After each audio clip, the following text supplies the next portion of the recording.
3, 4장 13항 다 이해할 수 없는 중생. 이 세상에서 신자들은 하나님께서 이 사역을 행하시는 방식을 다 이해할 수 없다. 그럼에도 불구하고 이 하나님의 은혜로 자신들의 구주를 마음으로 믿고 사랑함을 알고 경험하는 것에 신자들은 만족하며 안식을 누린다. 구원은 삼위일체 하나님을 영화롭게 합니다. 물론 죄인은 이것을 즉시 보지는 못합니다. 처음에는 그렇게 즐겁지 않습니다. 그리스도께서 어떻게 저와 상관하시나요? 하고 묻습니다. 하지만 성령 하나님께서 그리스도께서 단지 우리를 구원하실 능력이 있을 뿐 아니라 우리를 구원하기 원하시는 구원자시라는 것을 우리에게 드러내실 때 우리 마음은 사랑과 경외로 그리스도께 나아갑니다. 그때 영혼은 저를 이끄소서 제가 주께로 달리겠나이다 하고 외칩니다. 이것이 당신 영혼의 말입니까? 하나님께서는 자신의 백성의 마음에 이렇게 역사하시기 때문에 하나님의 백성은 기뻐하게 됩니다. 하나님의 백성은 이전에는 자원하지 않았으나 이제는 자원하게 됩니다. 우리는 불가항력적 은혜 교리에서 무엇을 배울 수 있습니까? 무엇보다 먼저 우리는 성부 하나님의 이끄시는 활동에 전적으로 의존하는 존재라는 것입니다. 성부 하나님께서 우리를 이끌지 않으시면 우리는 결코 예수님을 믿고 구원받을 수 없습니다. 사람은 불가항력적 은혜 교리를 미워하며 이 교리를 의지의 자유 교리를 지키는 방법으로 왜곡해서 설명하려 노력할 것입니다. 하지만 불가항력적 은혜 교리는 성경이 가르치는 교리입니다. 이 교리는 우리를 낮추며 우리는 이 교리 앞에서 낮아져야만 합니다. 그러므로 우리가 이 진리 앞에 엎드리기를 거부한다면 우리에게 화가 있을 것입니다. 왜냐하면 이 진리 앞에 엎드리지 않으면 우리는 구원받을 수 없기 때문입니다. 많은 사람이 불가항력적 은혜 교리에 반대하지만 그리스도께 나와야 한다고 주장합니다. 이 사람들이 믿는 그리스도가 성경이 증거하는 그리스도입니까? 심한 말처럼 들리겠지만 많은 사람이 자신의 상상대로 그리스도를 믿습니다. 자기 상상대로 그리스도를 믿는 사람들은 죽을 때야 자신들이 만들어낸 예수님을 믿은 것을 깨닫고는 무시무시한 공포에 휩싸일 것입니다. 이 사람들에게 아버지께서 이끌지 않으시면 아무도 예수님께 갈 수 없다고 말하면 비웃을 것입니다. 왜냐하면 문제를 보지 못하기 때문입니다. 또한 자신이 원하는 때에 언제든지 믿을 수 있다고 말합니다. 그러나 성경이 말하는 예수님은 그런 식으로 죄인들을 이끌지 않으십니다. 자연인은 성경이 말하는 그리스도를 원하지 않습니다. 예수님께서는 죄인이 아버지께 배움을 받아야 한다고 말씀하셨습니다. 아버지께 듣고 배운 사람마다 내게로 오느니라. 요한복음 6장 45절. 우리는 아버지께 배움을 받을 필요가 있습니다. 우리는 하나님의 이런 가르침을 받았습니까?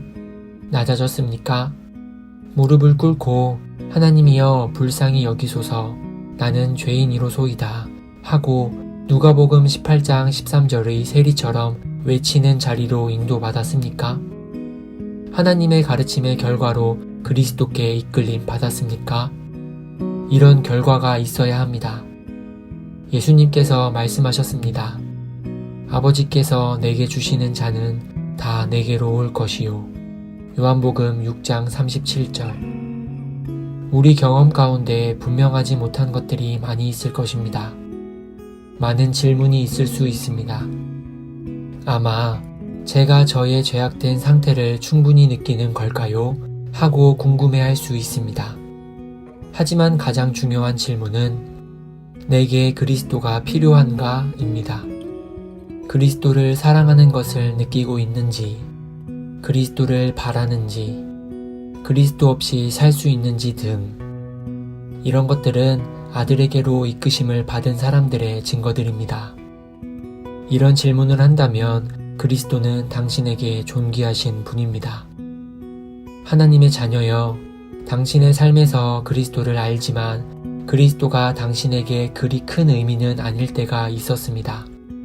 하지만 성령 하나님께서 역사하기 시작하시고 당신에게 구원하시는 방식으로 그리스도를 나타내셔서 이제 그리스도는 당신에게 존귀한 분이 되셨습니다. 이것이 구원입니다. 이것이 바로 아버지께서 당신을 아들에게로 이끄셨다는 증거입니다. 그리스도를 바라보는 우리의 눈을 가리는 것들, 즉 세상의 것들과 일상의 염려들이 너무 많습니다. 우리는 이것을 회개하고 주님께 고백해야 합니다. 당신이 사도 베드로와 함께 주님 모든 것을 아시오매 내가 주님을 사랑하는 줄을 주님께서 아시나이다 하고 요한복음 21장 17절과 같이 말할 수 있다면 아버지께서 당신을 아들에게로 인도하신 것을 확신하고 안식을 얻어도 될 가능성이 높습니다. 두려움과 의심과 여전히 너무 많은 죄, 주님께 불순종하려는 마음이 때로 있습니다. 그런 마음을 가지고는 평화로울 수 없음에도 그러합니다. 참 신자도 죄를 범합니다. 하지만 참 신자는 자신의 죄를 뉘우칩니다. 그리고 죄에서 건져내 주시기를 부르짖습니다. 참 신자는 오 주님, 저를 죄와 저 자신에게서 건지소서. 제가 행할 주님의 뜻을 가르치시오며 주께서 저로 하여금 주님의 길로 기꺼이 걷도록 해주소서. 제 정욕들을 누르시고 다루기 어려운 제 안의 욕망을 다스리소서 하고 기도합니다. 신조는 하나님께서 그 안에 역사하신 사람들은 분명히 틀림없이 그리고 효과적으로 중생하며 실제로 믿는다고 말합니다. 하나님께서 이 일들을 행하셨고 그 증거를 죄인들이 보고 느낄 때 죄인들은 자신이 확실히 틀림없이 그리고 효과적으로 생명으로 인도함 받았다는 것을 믿을 수 있습니다. 우리가 이 길을 걷고 이 길로 걷는 것을 구하기를 빕니다. 은혜로 이 길을 걷는 당신은 기뻐하십시오.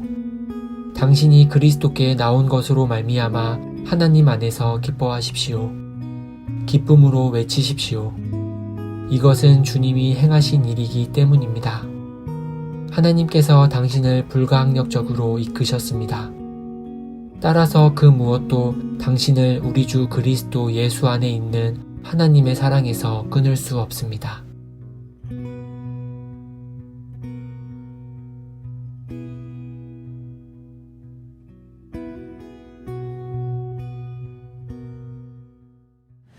너희 만민들아 손바닥을 치고 즐거운 소리로 하나님께 외칠지어다. 지존하신 여호와는 어미하시고